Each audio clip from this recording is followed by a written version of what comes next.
اور ہم مسلمان جو ہے نا مختلف مسلکوں میں مختلف فقہی چھوٹے چھوٹے اختلافات میں بکھرے ہوئے ہیں، تو ملی کونسل چاہتی ہے کہ سب لوگ مل کے ایک ساتھ ملت کے لیے کام کریں. یعنی صرف ہمارا مرکزی کردار ہے، ہمارا نقطہ اتحاد ہے ایک لا الہ الا اللہ کہ اللہ ایک ہے. یہ سارے مسلمان مانتے ہیں، جو بھی مسلمان، اور رسول اللہ آخری نبی ہیں. تیسرا قرآن ہمارا دستور ہے. یہ تین چیزیں ہمارے لیے اتحاد کی وجہ ہیں. لیکن اس کے باوجود ان تینوں میں ہم باوجود کہ مانتے ہیں سب کا یہی عقیدہ ہے، چاہے وہ دیوبندی ہوں، بریلوی ہوں، اہل حدیث ہوں، شیعہ ہوں، سنی ہوں، سب مانتے ہیں، لیکن پھر بھی ہم مختلف ٹولیوں میں فرقوں میں بٹے ہوئے ہیں. تو ملی کونسل چاہتی ہے، اس کا نام ہی ملی ہے، ملی کونسل چاہتی ہے کہ سب لوگ اپنے اپنے مسلک پر عمل کرتے ہوئے متحد ہو کر جو کامن مسائل جیسے سی اے کا ملی کونسل نے پورے ملک میں پروٹیسٹ کیا. بہار میں ہم لوگوں نے اس کے لیے 30 جنوری 2020 کو ایک بڑا کنونشن بھی بلایا، لیکن کورونا کی وجہ سے وہ تحریک تھوڑا ماند پڑ گئی ہے. تو سی اے ہے. اب ظاہر ہے کہ یہ کسی ایک مسلک کا مسئلہ نہیں ہے. جتنے بھی مسائل جس کو ہم فیس کر رہے ہیں اس ملک میں، یہ کسی ایک مسلک کا نہیں ہے، کسی ایک مکتب فقہ کا نہیں ہے. تو ہم چاہتے ہیں کہ ہم لوگ مل کر سوچیں اور ملک مستقبل کے لیے مل کر ایک لاہ عمل تیار کریں، ایک روڈ میپ تیار کریں اور ٹیم ورک کی شکل میں ہم کام کریں. ہر آدمی ایک دوسرے کے ہاتھ کو مضبوطی سے تھام لے. یہی اللہ کا بھی حکم ہے کہ اللہ کی رسی کو مضبوطی سے تھام لو اور آپس میں مت پکڑو. یہی ملی کونسل کا پیغام ہے. اور اسی لیے یہ اجلاس ہم ایک تو یہ ہے آپ نے دیکھا اتحاد ملت کا ہم لوگوں نے میٹنگ کی، مختلف خانقاہوں کے لوگ آئے، مختلف تنظیموں کے لوگ آئے، شیعہ بھی تھے، سنی بھی تھے، اہل حدیث بھی تھے، سارے لوگ تھے. دوسرا یہ کہ ہمارا یہ ماننا ہے اور ملی کونسل کا ماننا ہے اور آپ کا بھی ماننا ہے کہ کسی بھی قوم کی ترقی کے لیے تعلیم جو ہے، ایجوکیشن، وہ ایک دم فاؤنڈیشن کی حیثیت رکھتی ہے، بنیاد کی حیثیت رکھتی ہے. اس کے بغیر لوگ تیار نہیں. اس لیے ملی کونسل نے مشن 2050 رکھا ہے، جس سے ہماری کوشش ہے کہ سماج کا کوئی بھی بچہ 2050 تک جاہل نہ رہے. نہیں، میں جاہل جب میں بول رہا ہوں تو یہ مطلب نہیں ہے کہ وہ صرف لیٹر ہو جائے، اس کو دستخط کرنا آ جائے. نہیں، وہ کم سے کم گریجویٹ ہو جائے، کم سے کم آگے جتنا جائے. اور ہماری جو ریشیو ہے تعلیمی وہ بہت پیچھے ہیں، ہم لوگ دلتوں سے پیچھے ہیں. سچر کمیٹی کی رپورٹ آپ دیکھ لیں. تو ہم اسی لیے یہ اجلاس کر رہے ہیں کہ لوگوں کو تعلیم کی تئیں بیدار کریں. ہم BPSC کی کوچنگ شروع کرنے جا رہے ہیں، کل ہی سے انشاءاللہ وہ BPSC کی کوچنگ کا آغاز کر دیں گے ہم آن لائن. تو ہم چاہتے ہیں کہ ایڈمنسٹریٹر ہمارے ہوں، ہر شعبے میں ہمارے لوگ ہوں. اور جب ہم اپنی اہمیت ثابت کریں گے تو وہ مجبور ہو جائیں گے. آپ دیکھیں APJ عبدالکلام کوئی بڑے خاندان سے تو نہیں تھے، لیکن وہ انڈیا کے سب سے بڑے عہدے تک پہنچے.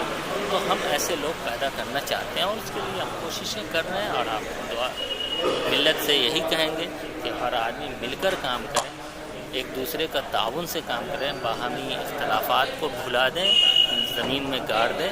اس کی کوئی حیثیت نہیں ہے. ہاں، اگر بنیاد میں اختلاف ہو تو اختلاف کرنا ہے. رسول ہمارا جب ایک، قرآن ایک، اللہ ایک، ہمیں اختلاف کیوں کرنا ہے؟ پھر باقی کوئی مختلف طریقے ہیں، اس سے کوئی فرق نہیں پڑتا ہے. مطلب کوئی نماز میں رفع یدین کرتا ہے وہ بھی رسول اللہ سے ثابت ہے، کوئی نماز میں اگر جو ہے تو نہیں کرتا ہے وہ بھی رسول اللہ سے ثابت ہے. تو اس میں ہمیں لڑنے کی ضرورت نہیں ہے. جو ہے اتحاد کی ضرورت ہے. اپنے اپنے مسلک پر. تعلیم کی بات کی، مفتی نافع عارفی صاحب، کیا تعلیم حاصل کرنے میں غربت رکاوٹ ہے؟ میں نہیں سمجھتا ہوں کہ کوئی رکاوٹ ہے. گورنمنٹ کی بہت ساری اسکیمیں ہیں. آپ ملی کونسل انفارمیشن ڈیسک اسی لیے قائم کرنے جا رہی ہے کہ ہم بچوں کو بتائیں، لوگوں کو ایجوکیٹ کریں کہ کیا کیا حکومت کی طرف سے بہت سارے. آپ دیکھیں اسٹوڈنٹ کریڈٹ کارڈ حکومت بہار جاری کرتی ہے. غربت کچھ رکاوٹ تو ہے، لیکن بالکل اس سے غربت کی وجہ سے ایسا نہیں کہ آدمی نہ پڑھے. نہیں، ایسا نہیں ہے، یہ غلط سوچ ہے. غریبی میں بھی، اور میں نے دیکھا ہے کہ جو لوگ غریب گھروں کے ہوتے ہیں وہ زیادہ اچھا کرتے ہیں. وہ تعلیمی میدان میں زیادہ اچھا کرتے ہیں جو نیچے سے آتے ہیں، اور جو بڑے آتے ہیں یا تو وہ لوگ بگڑتے ہیں زیادہ۔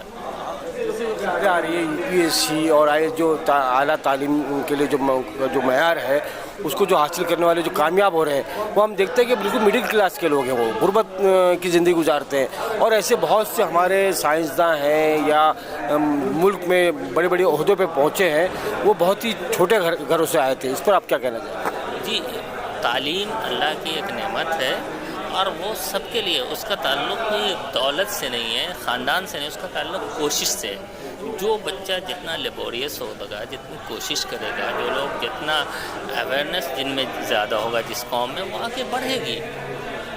تو اسی لیے میں سمجھتا ہوں کہ تعلیم کے لیے غربت رکاوٹ نہیں ہے، جدوجہد چاہیے۔ آپ کے لیے یہاں بھارت میں بہت ساری اسکیمیں ہیں، آپ لے سکتے ہیں، بہت سارے ادارے ہیں، ملی ادارے جو آپ کو کچھ نہ کچھ مدد کرتے ہیں، مالی تعاون بھی کرتے ہیں، لیکن آپ آگے تو آئیں۔ بشرطے کہ آپ پڑھنے کا ارادہ تو کریں، کچھ بننے کا ارادہ تو کریں۔ باقی بہت سی تنظیمیں ہیں مسلمانوں کی جو مدد کر رہی ہے، اور ملی کونسل بھی اس میں مدد کر رہی ہے۔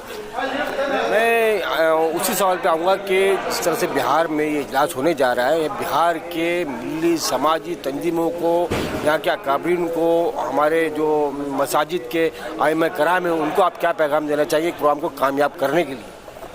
ایک تو میں کہوں گا سب کا استقبال ہے، سارے لوگ یہاں تشریف لائیں، اس اجلاس میں شرکت کریں، اسے کامیاب کریں، اور یہاں سے جو ہمارے بڑے جو 24 اسٹیٹ سے آئے، ڈاکٹر منظور عالم صاحب آئے، مولانا عبداللہ مغیثی آئے، جتنے بڑے ہمارے آئے ہیں، وہ جو پیغام دیں اسے دامن دل سے باندھیں، اور پھر اس کے حساب سے اپنے ائمہ سے میں کہوں گا کہ وہ تعلیم کو اپنے خطبوں میں موضوع بنائیں، اپنی تقریر میں موضوع بنائیں اسے، اور وہ بالکل بیسک تعلیم سے لے کے اعلیٰ تعلیم تک، اور یہ تقسیم نہ کریں کہ دینی تعلیم الگ ہوتی ہے، دنیا تعلیم ہے، یہ تقسیم غلط ہے، یہ تقسیم صحیح نہیں ہے۔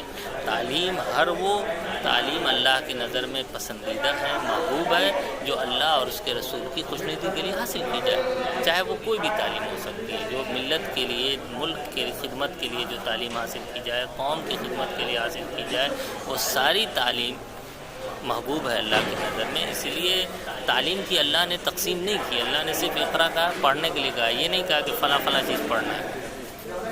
صاحب اگلا سوال میرا یہ ہے کہ ملک کی جو موجودہ حالات ہے، جس طرح تریپورہ کا واقعہ ہوا، کل جو کاز گنج میں پولیس حراست میں الطاف کو مار دیا گیا، کیا ان حالات سے مسلمانوں کو خوفزدہ ہونے کی ضرورت ہے یا مقابلہ کرنے کی ضرورت ہے؟ دیکھیے، مسلمان خوفزدہ ہو ہی نہیں سکتا ہے، میرا ماننا ہے۔ جس کے دل میں بس ہمیں اللہ سے ڈرنا ہے، اور جس کے دل میں اللہ کا خوف ہوگا وہ دنیا سے نہیں خوف ہوگا۔ ہاں، تھوڑا سا گھبراہٹ تو ہوتی ہے فطری طور پر، لیکن یہ حالات اور اس سے بھی برے حالات جو حالات میں ہمارا ملک ابھی ہے، یقیناً یہ خراب ہے۔ تریپورہ میں جو کچھ ہوا وہ کسی بھی مسلمان نہیں، کسی بھی انصاف پسند آدمی کے لیے، کسی بھی سیکولر آدمی کے لیے، چاہے دنیا کے کسی بھی حصے کا، اور آپ نے دیکھا کہ خود غیر مسلموں نے اس کی مذمت کی، سڑکوں پر وہ لوگ اترے، اسٹوڈنٹ اترے سڑکوں پر اس کے لیے، تو کسی کے لیے بھی اچھی چیز نہیں تھی، اور سبوں نے اس کی مذمت کی، سب نے اس کی برائی کی۔ لیکن آپ اس کی وجہ سے گھبرا کر آپ چھوڑا نہیں جا سکتا ہے، آپ مقابلہ کریں، آپ اپنی اہمیت ثابت کریں، اپنے پڑوسیوں سے آپ کا سلوک اچھا ہو۔ غلطیاں ہم سے بھی ہوتی ہیں، لیکن آپ کو اگر ہم اچھے اخلاق پیش کریں، اپنے پڑوسیوں سے ہمارے تعلقات اچھے ہوں، ہم اسلام کا صحیح پیغام ان تک پہنچاویں اپنے دوستوں تک، تو ہمارے بھائی ہیں وہ ہمارے۔ مطلب آپ کا یہ ہے کہ غیر قوموں تک جو پیغام پہنچایا جا رہا ہے کہ مسلمان جو ہے تشدد پسند ہے، دہشت گرد ہے، ہمیں اصل اپنا کردار پیش کرنا ہے کہ مسلمان امن پسند ہے، اور جس طرح سے مسلمانوں کو بدنام کرنے کے لیے یہ کوشش جاری ہے، ہمیں لوگوں سے مراسم بڑھا کر غیروں کے ساتھ میں اپنا کردار پیش کرنے کی ضرورت ہے۔ دیکھیے، اسلام کا مطلب ہی ہے مسلمان دہشت گرد ہو ہی نہیں سکتا ہے، جو اللہ رسول پر ایمان رکھے گا وہ دہشت گردی کر ہی نہیں سکتا ہے۔ انہیں سمجھنا چاہیے، جو لوگ مسلمانوں پر دہشت گردی کا الزام لگانا چاہیے، انہیں سمجھنا چاہیے کہ آپ دیکھیں کہ پوری تاریخ اٹھا کر دیکھیں، ہمیشہ ہمیں ظلم ہم پر کیا گیا ہے،